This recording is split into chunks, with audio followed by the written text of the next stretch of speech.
안녕하세요. 광화문 금융러입니다.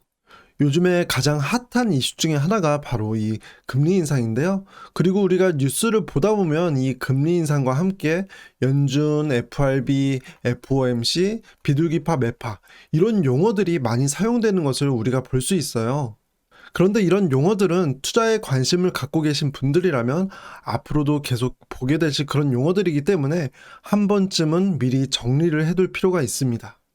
그래서 오늘 영상에서는 최근에 이슈가 되고 있는 이 금리 인상이 주식시장에 어떠한 영향을 미치길래 이렇게 사람들이 많이 관심을 갖는지 이거에 대해서 먼저 알아볼 거고요. 그리고 우리가 투자를 하면서 꼭 알아야 하는 연준, FRB, FOMC, 비둘기파, 매파 이런 용어들에 대해서 정리를 하는 시간을 갖도록 하겠습니다. 우선 금리 인상이 최근에 이렇게 주목을 받는 가장 큰 이유는 금리 인상이 주식시장의 악재가 될 수 있기 때문인데요. 예를 들어서 대출 금리가 1%라면 사람들이 돈을 빌리는데 부담이 많이 없어지겠죠. 그래서 이렇게 사람들이 부담 없이 돈을 빌리니까 시중에 돈이 많이 늘어나게 됩니다. 그러면 이렇게 낮은 금리로 빌린 돈은 어디로 흘러가게 될까요? 네, 맞습니다. 주식이나 부동산, 암호화폐 같은 투자 자산으로 자금이 많이 유입이 돼요. 왜냐면은 1%로 돈을 빌려서 수익률이 5%만 되어도 만족스러운 결과를 얻을 수가 있잖아요. 그래서 이렇게 금리가 낮은 상황에서는 주식이나 부동산, 암호화폐 같은 투자 자산으로 자금이 많이 유입이 되어서 이렇게 자산 가격을 상승하는 데 하나의 요인으로 작용할 수 있습니다. 반대로 대출 금리가 10%라고 하면 주식 투자 수익률이 적어도 10% 이상이 되어야 하겠죠. 그런데 이런 10% 이상의 주식 투자 수익률을 얻는 거는 일반적으로는 얻기가 힘든 그런 수치예요. 그런데 이렇게 대출 금리가 10% 정도 되면 예금 금리는 그래도 7에서 8% 정도는 되거든요. 그러면 이때는 원금 손실 없이 7에서 8% 정도의 이자를 주는 예금이 낫다고 판단하는 사람들이 많아져서 주식을 팔고 예금에 가입하는 경우가 많아질 거예요. 그래서 이렇게 금리가 낮아지면 주식시장 등에 돈이 몰리면서 주식의 가격을 올리고요. 반대로 금리가 높아지면 주식시장에서 돈이 빠져나오면서 주식 가격이 하락하게 될 수 있습니다. 따라서 주식 투자자들에게는 금리 인상 여부가 아주 중요하고요. 그래서 최근에 이렇게 금리 인상 관련된 뉴스가 많이 다뤄지고 있습니다. 그런데 너무 걱정하지 않으셔도 될 것이 금리 같은 경우는 우리가 주식 투자자들의 심리에 영향을 미치는 하나의 변수이지 절대적인 건 아니거든요. 뭐든지 그렇지만 이렇게 복잡한 주식 시장의 결과를 딱 금리 하나만으로 설명한다는 건 거의 불가능하고요. 단편적인 예로 2017년에도 세 차례에 걸쳐서 미국이 기준금리 인상을 했었어요. 그런데 이렇게 보시는 것처럼 S&P 500 지수는 19.73%의 상승을 했었고요. 그렇기 때문에 금리는 주식시장을 해석하는 하나의 변수로서 우리가 바라봐야지 절대적으로 어떠한 결과를 일으키는 변수이다. 이렇게 확대 해석할 필요는 없을 것 같습니다. 다만 앞에서 설명드린 금리와 주식과의 관계는 사람들이 최근에 주식시장을 해석하는 여러 변수 중에 하나로서 이해를 하시면 좋을 것 같고요. 어쨌든 이런 금리는 투자 시장에 영향을 미칠 수 있는 중요한 변수인데요. 우리나라에서는 이런 금리를 한국은행에서 결정을 하고요. 미국에서는 연방준비제도에서 결정을 합니다. 그리고 이 연방준비제도는 줄임말로 연준 또는 더 페드라고 많이 부르는데요. 그 외에 FRB, FRS 이렇게 부르기도 합니다. 하지만 공식 명칭은 더 페드가 맞고요. 유튜브나 여러 뉴스를 통해서 연준 아니면 페드라고 불리는 거는 연방준비제도를 의미한다고 이해를 하시면 좋을 것 같아요. 그런데 연방준비제도에서 이 제도라는 단어가 조금 이상하게 느껴지실 수도 있을 것 같아요. 우리나라는 중앙은행인 한국은행에서 금리를 결정하기 때문이에요. 그런데 사실 미국도 중앙은행을 만들려고 했지만 이것에 실패를 하고 대안으로 의사결정을 내리는 시스템인 연방준비제도를 만든 것이죠.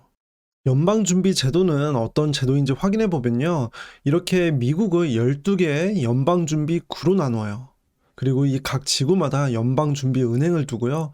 이들 연방준비은행은 각 지구의 중앙은행의 역할을 수행합니다. 그러면 이렇게 12개의 연방준비은행을 관리하는 어떠한 기관이 있어야겠죠. 이게 바로 워싱턴에 있는 연방준비제도 이사회예요. 이 연방준비제도 이사회에서 이 12개의 연방준비은행을 통합적으로 관리하고 운영을 합니다. 그렇다면 이 연방준비제도 이사회가 뭔지 궁금해지는데요. 제가 앞에서 연방준비제도 이사회는 연방준비은행 12개의 연방준비은행을 관리한다고 했잖아요. 이 연방준비제도 이사회는 연방준비제도, 이 제도 안에서의 최고 의사결정 기구예요. 보통 FRB라고 많이 우리가 부르는데요.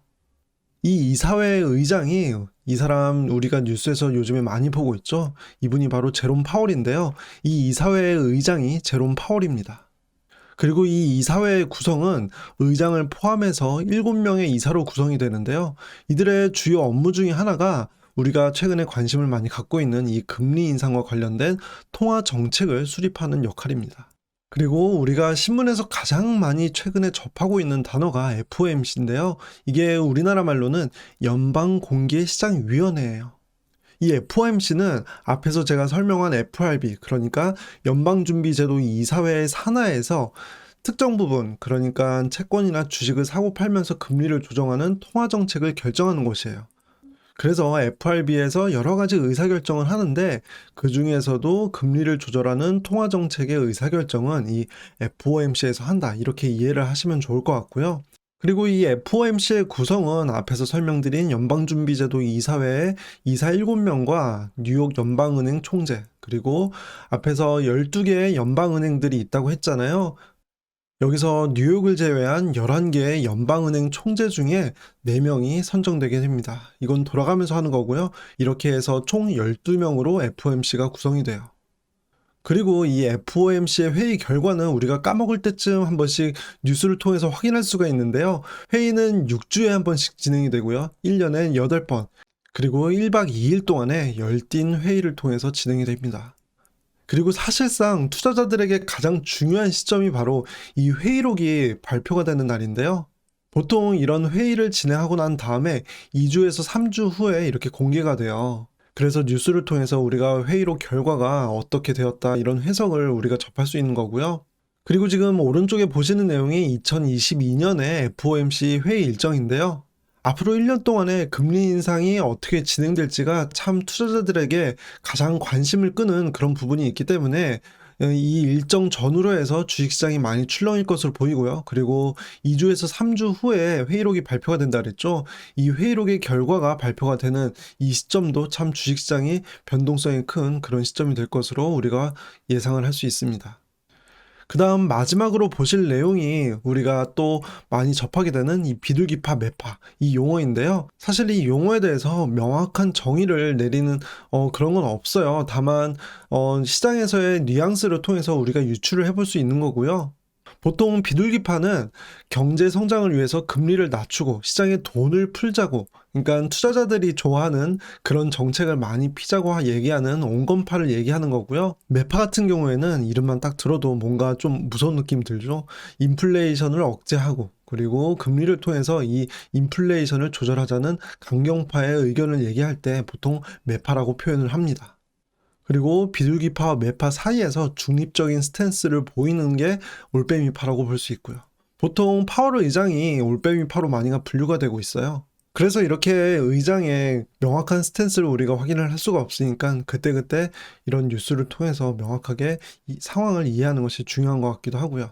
금리 인상은 최근에만 중요한 변수가 되는 것이 아니라 과거에도 중요했고요. 그리고 앞으로도 중요한 변수로 작용할 가능성이 높기 때문에 오늘 저와 함께 공부한 내용을 바탕으로 앞으로 연준 의장의 발언이나 FOMC의 회의 결과, 그리고 그 결과들이 주식시장에 어떠한 식으로 영향을 미치는지 이러한 것들을 잘 모니터링 하시면서 공부를 하신다면 앞으로 투자를 하시는데 도움이 많이 될 거라고 생각합니다.